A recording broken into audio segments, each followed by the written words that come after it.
कामचोर बहू। कांता बहन की दो बहुएं थी, बड़ी कल्पना और छोटी प्रिया। कल्पना का जैसा नाम वैसा ही काम। सारा दिन कल्पनाओं में रहती, ना कोई काम करती न कोई धाम। अरे कल्पना बहू, जरा अच्छी सी चटनी पीसते, आज कुछ मजेदार खाने का मन है। पेट में जलन हो जाएगी माँ जी बुढ़ापे में, और वैसे भी मेरा काम करने का वक्त शाम का है। अब प्रिया को ही बोल दो। इतना कहकर कल्पना वहाँ से चली जाती है।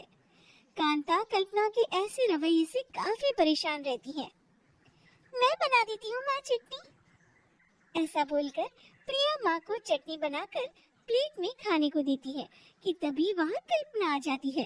अरे वाह चटनी, जरा चख कर तो देखो, बड़े दिन हो गए। अरे नहीं बहू, तू रहने ही दे चटनी खाना, पेट में जलन हो जाएगी।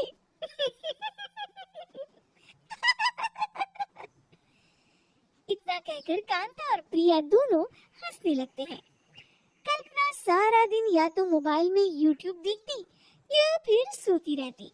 उसका कमरा भी बिखरा और गंदा रहता। एक दिन कल्पना का पति अशोक उससे कहता है, अरे कल्पना, जानवर भी उस जगह को साफ कर लेता है जहाँ वो बैठता है, तुम तो इंसान हो, कैसे इतने गंदे कमरे में रह लेती हो? देखो सारा सामान यहाँ वहाँ बिखरा पड़ा है। ज्यादा अपनी माँ का बोलना बोलो। हाँ, कमरा तुम्हारा भी तो है, गंदा लग रहा है तो साफ कर लो। पता नहीं तुम्हारे साथ मैं कैसे जिंदगी बिताऊंगा। इतना कहकर अशोक वहाँ से चला जाता है। कल्पना बस खाना खाने कमरे से बाहर आती और फिर से कमरे में चली जाती। इससे कांता बहन काफी परेशान रहती। एक दिन प्रिया कांता से कहती है, माँ, मैं सारा दिन काम करके थक जाती हूँ। आप कल्पना दीदी से कहिए ना कि सुबह और शाम का काम बांट ली।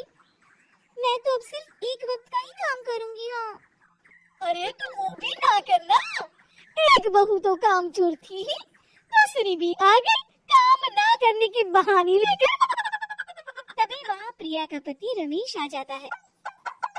माँ, मैं देख रहा हूँ भाभी कोई काम नहीं करती, प्रिया सारा दिन घर और रसोई का काम करती है, अब कुछ करो ना माँ।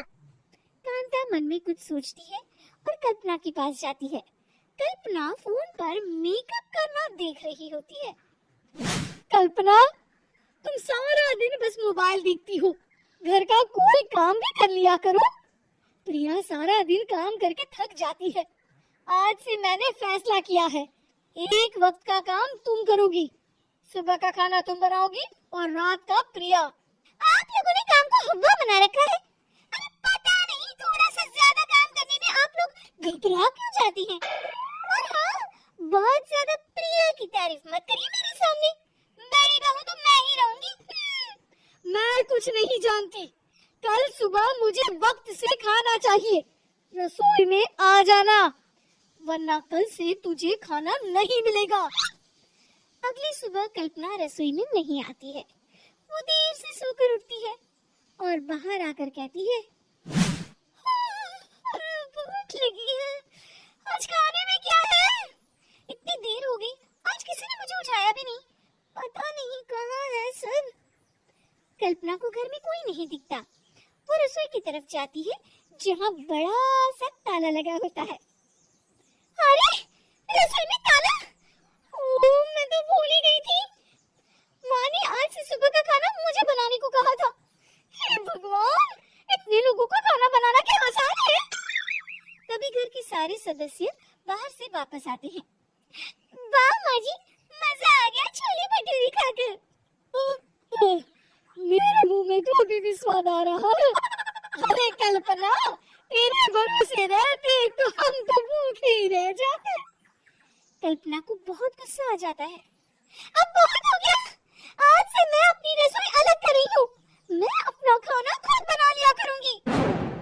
कल्पना अपनी रसोई अलग कर लेती है, पर आए दिन उसका देर से उठना और काम न करने की आदत से वो भूखी ही रह जाती थी। उसी के सामने घर के लोग अच्छे अच्छे पकवान खाते और कामचोर कल्पना को जैसे तैसे ही खाना बनाकर खाना पड़ता। पर एक दिन तो हद ही हो गई। माँ, दीदी आज सुबह से कमरे से बाहर नहीं निकली, हमें जाकर देखना चाहिए। सो रही होगी, कामचोर कहीं की। पर तुम कहती हो तो चलो देख लेते हैं उसे। कल्पना कमरे में पेट पकड़कर बैठी होती है। मेरा पेट पेट के मारे मर रही हूँ मैं।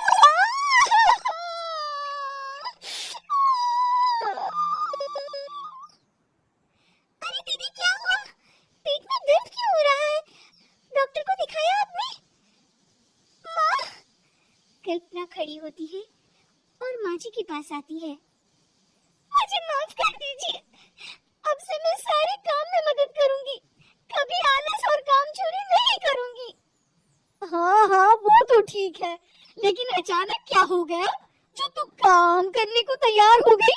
कामचोर कल्पना।